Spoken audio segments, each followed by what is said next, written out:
Hey there YouTube, WrestlingOptimus here, back with another unboxing video. And in honor of Women's History Month, we're doing an all-female version today. I've actually had a bunch of women's figures ready to unbox for a while now, and this just seemed like a perfect time to get them all done. So let's celebrate women and women's wrestling by starting these unboxings. First up, I only have one woman from AEW, and that's Jamie Hayter. Now, there is a more recent figure that I think is slightly better, but ever since she came back from injury, she looks more like this figure, so I'm glad I got this one. But this here is part of Series 12, it is number 109, and it is part of the Unrivaled collection. Looks like we're gonna have 2 sets of extra hands, but otherwise, I don't see any other accessories. Spinning it around, and it looks like this collection included FTR, Private Party, and another Jon Moxley, because for some reason AEW keeps making more Moxleys. We see here the fake signature, and this picture is from Dynamite in 2021 in Indianapolis, Indiana. So without any further ado, let's let Jamie Hayter breathe. And here she is out of the box. It looks like the extra hands are closed fist and open mic holding fists.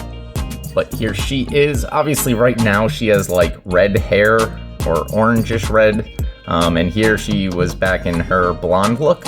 So that's a little bit different, but otherwise this is kind of similar to her gear. I think she has kind of more of a one piece right now, but it does look similar to this. To be honest, I've always found her face a little inconsistent. I'm not sure how else to describe it. I don't know if she just has like different makeup all the time, but she really never looks the same. So I can't exactly sit here and say this face sculpt does or doesn't look like Jamie Hayter. So we're just gonna say that, yeah, it probably does look like at least the face she's supposed to have for the time this figure was made. I do really like the detailing, the gold detailing here on the top. She also has this kind of extra bit of fabric between the 2 pieces. Here we have a great tattoo. Another good work there by the AEW action figure team. They always do great work with the tattoo. She's got the garter, which was always, for some reason, part of her outfit. Some pretty fancy knee pads. And then for some reason, the boots are like mirror images of each other. So this is like white with black and black with white. So I don't know, that's pretty interesting. I guess she did always have that. On the back here, the trunks have that signature style where most of her butt hangs out the bottom. Hey, I'm just calling it like I see it. That's what her ring gear looks like. And then we have, similar to the front of the knee pads, we have gold on one side, silver on the other. So overall, I think it is a pretty good figure. Again, my criticism is more with Jamie Hayter herself not looking the same consistently. But with that aside, as a figure, I'm gonna go ahead and give this, why not, an 8 out of 10. Mostly because there's no accessories and there's nothing really super special about her. Good job with the tattoos and the ring gear looks good, but that's really about it. So above average grade, but nothing spectacular. And that's gonna bring us over to WWE, although I'm not gonna lie, I think pretty much all of these are either in NXT or only recently graduated from NXT. Regardless, we are gonna start off with one of the most recent NXT Women's Champions, and that's Roxanne Perez. Obviously, she's been around forever, but I'm just now getting to buying her figure. To be fair, it did take them a little while to actually put a figure out for her, and I think the first one was a basic. I wanted to wait for a more realistic looking Elite, and here we go, part of Series 106. This is the Roxanne Perez. If we spin it around, winning accolade after accolade in her history-making rookie year of NXT, she proves why she earned the right to call herself the Prodigy. And it looks like Series 106 here also includes the Usos, Sami Zayn, a Chad Gable, and for some reason Paul Bearer. Why the heck not? Obviously, we do get an extra set of hands and the NXT Women's Championship. Specifically, this does look like it's going to be the NXT 2.0 Championship that had a lot more color to it. But yeah, it's time to let Roxanne Perez breathe. And here she is out of the packaging. The extra hands are closed fists. And here is that women's NXT 2.0 championship. You can see they got like kind of hints of red, maybe a few hints of blue in there. Because it's so small, it's really hard to tell about all those details, but that's okay because it's not NXT 2.0 anymore, and I want this to kind of look like the current championship. But setting that aside, here is Roxanne Perez, also known as Roxy on the independent scene. I think the face does look pretty similar to her. Could have used a little work, I guess, but yeah, it's pretty good. I do like these kind of armbands with the lacing detail there. And although it's accurate, I never understood why she wore ring gear that basically made her look like a referee, but whatever. We got some cool boots down here, which also have some lacing detail. And like most elites, I'm not too worried about the stand test because they are going to stand up pretty well. Even if they don't right out of the packaging, you can use the extra articulations to get them standing up. Now when we get to the basics in a few minutes here, that's going to be a different story. But yeah, not too many frills here, just a really good figure. It does look like her. The ring gear totally matches, although it's technically out of date right now, and you get a championship belt. Not much to complain about. Let's give it a 9 out of 10. The other elite figure we're going to be opening up today is her tag team partner, Cora Jade, who unfortunately keeps getting injured. Now, I happen to love Cora Jade. I remember her as Elena Black back in AEW when she used to do a bunch of matches on Dark. And I was so excited to see her in NXT, but every time they push her, she seems to suffer some kind of injury. The most recent one, I think, knocked her out for a full year. She did just come back recently, but I think got injured again. Hopefully that is a temporary one and she's back on screen in no time. Until then, we got her action figure here. This is her elite and it is the first time in the line. So she started with an elite, not a basic. And I can already tell we're gonna get a couple of nice accessories as we have what appears to be maybe a hockey stick and a baseball hat, along with, of course, the obligatory set of extra hands. Let's see what else Series 107 has to offer. Looks like a new Otis, another Finn Balor, first time in the line Grayson Waller, a Solo Sikoa Elite because I do believe he started with a basic, and yet another Undertaker. It looks like that's the American Badass version. We can tell by the description on the back of the box here that this is not from her initial babyface run where she had the skateboard. No, this is from her Mean Girl phase.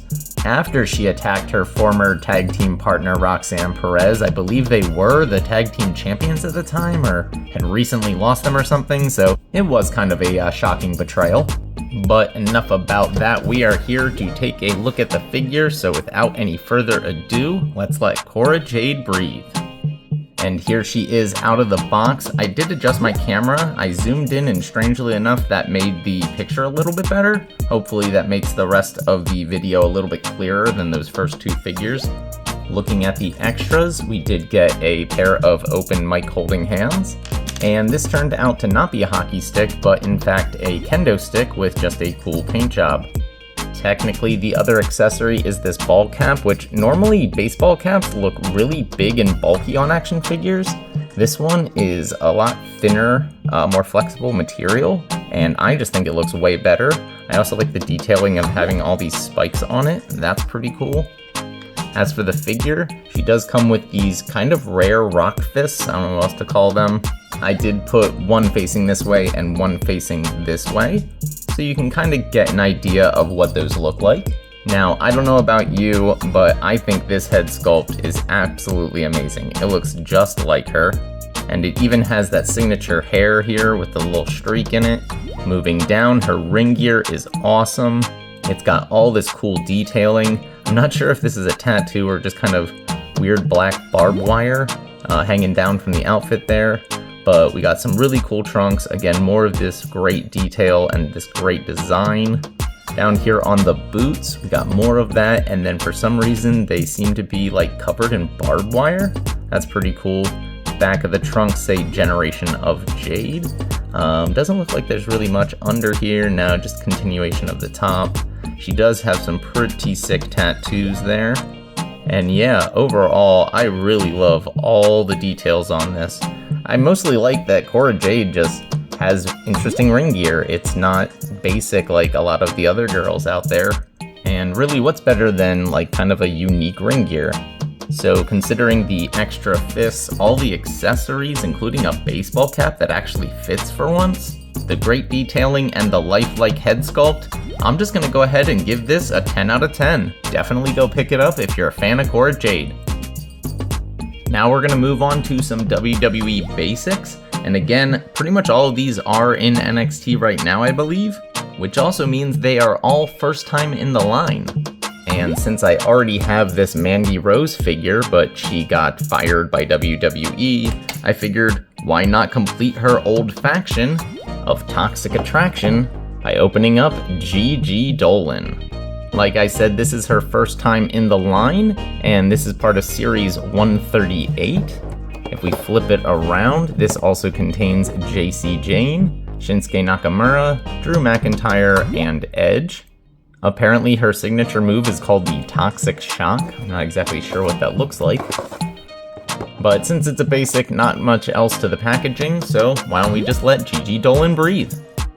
And here she is out of the packaging. I will say right away, I noticed that this Gigi does not have much in the way of eye makeup, which the real Gigi Dolan is famous for, having very dark eye makeup. So that's already gonna deduct at least a point. But keep in mind, we are grading this on a basic scale, so for example, we're not taking into account that they don't have accessories, because almost no basics come with accessories. And we're also going to give a little bit of grace on the head sculpts, because they aren't the true FX lifelike details. However, because it's a basic, that means that it doesn't have much in the way of ankle articulation, so it is always important to make sure they pass the stand-up test, and this one does with flying colors. The rest of the figure is pretty good for a basic. I'm really liking that red hair, her signature orange color, and we got some orange and black gear to match. There's the rose on her forearm. Obviously, she likes to come out with that black rose and kind of put it in her mouth and wave it around her face for some reason. Otherwise, the rest of her gear just kind of appears to be black, so it is pretty basic, pun intended. So with these, there's not much else to talk about, so I'm just gonna kind of skip right to the grade. And again, the face sculpt isn't perfect, but it is still pretty good. She stands up well, doesn't look too basic with the orange details to her gear. And hey, they even did her one tattoo pretty well, so I'm gonna give this an 8.5 out of 10. And next up is the third member of Toxic Attraction, also part of that Series 138. This one is JC Jane. Flipping it around, we do already know who else is in this series, but let's just take a look, and sure enough, she also uses the Toxic Shock. Again, not really sure what that move is, but we learn something new every day. Without any further ado, since it's just a basic, let's let JC Jane breathe. And here she is. I'm gonna start right off with that face sculpt and say, unlike Gigi Dolan, this looks exactly like JC Jane. There's that extra eye makeup I was talking about. We even got in the hair some of these extra little strands of color, so that's pretty cool. Again, not totally basic attire. We do have these kind of rivets here, a couple of stripes, and some lacing over here. There's also taped wrists here, which I don't recall her doing that, but hey, cool. Moving down to the boots, these are also pretty nice with all these kind of, I guess, rhinestones or studs detailing there. And for some reason, white heels, but that works. Back of the trunks have these X's, also done in this kind of lace-up pattern. And yeah, this is another basic, so we're gonna keep that in mind as she does pass the stand-up test.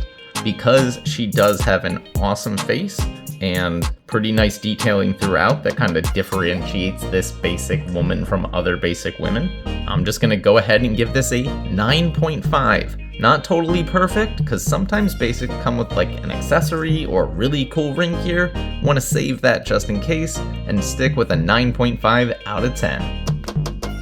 Staying in NXT, but moving over to this new main event line of figures, we have Thea Hale.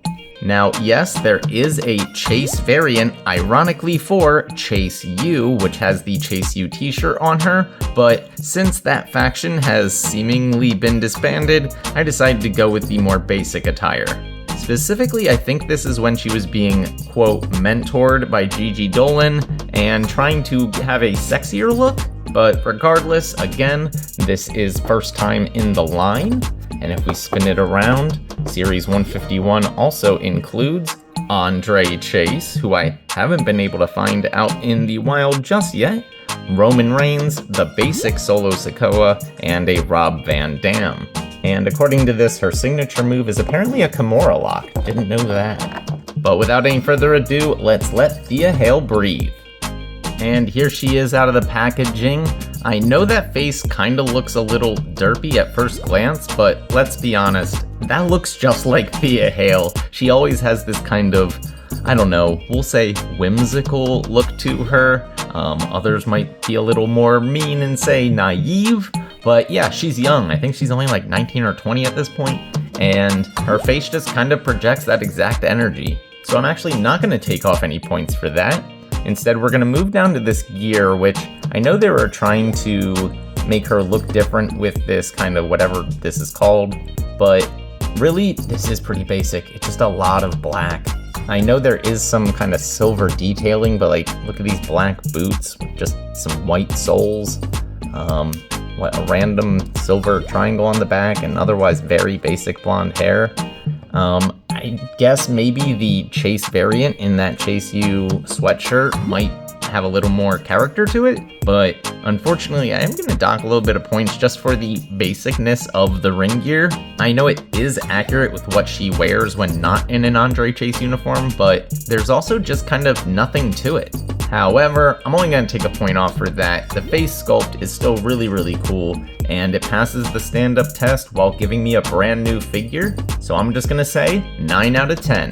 But do keep in mind, if you're a big Chase U fan, go out and find that Chase variant. Keeping with that main event line, we have first time in the line, Katana Chance. Now, for those of you who don't know, she was originally, quote, Mighty Casey on American Ninja Warrior, where I believe she was the first woman to ever complete this course. She came into NXT as Casey Catanzaro, I believe that is her real name, and then for some reason they decided to rebrand her as Katana Chance. Now, spoiler alert, I have not been able to find her tag team partner, Kaden Carter. I mean, I did find her, but she was too expensive to justify, especially for a basic. However, this tag team hasn't exactly been on TV a lot lately, so whatever. Hopefully I do find Kaden later, but for now, we're taking a look at Katana. If we spin her around, she's part of Series 147. That also includes Seth freaking Rollins, AJ Styles, and the $1 Million Man Ted DiBiase. Her signature move is, of course, the 450 Splash, which looks awesome. And yeah, let's spin this back around and let Katana Chance breathe. And here she is. Not gonna lie, in the packaging, it looked like the face sculpt wasn't gonna be that good, but now that it's out of the packaging, that looks just like her. I even like this kind of braided part of her hair that runs down the middle there. So yeah, definitely points for likeness. However, pretty basic ring gear. I mean, it is pants instead of trunks, so that's a little bit different. I do like this detailing up the side. We are stuck with basic black boots though. That's always going to get at least a half-point deduction from me. We also have pretty basic wristbands and a pretty basic just blue top. Doesn't look like much else, but I'm loving the hair, I'm loving the face, and there's a little bit of detailing. So let's just get right to the grade since these are basics. She passes the stand test, looks pretty much like her. We'll take away a point for the basicness of the ring gear, but that still averages out to a 9 out of 10. Hopefully once I get Kaden Carter, she'll be just as good. Last but not least, also part of the main event line, we have Kiana James. Now, I do believe that she was called up to the main roster recently, but she's currently on the injured list, so I'm not really sure where she stands until she comes back medically healthy. Now I will point out, I got the Chase variant, mostly because whenever I see a Chase variant in the wild, I try to get it. The regular version has this ring gear on the packaging, but this one has this kind of green ring gear, which I'm not gonna lie, kinda looks like my Tegan Nox ring gear, just kind of black where there's green instead of green where there's black. And unfortunately, yes, Tegan was released by WWE. She's back on the independent circuit, I believe under her old ring name of Nixon Mule.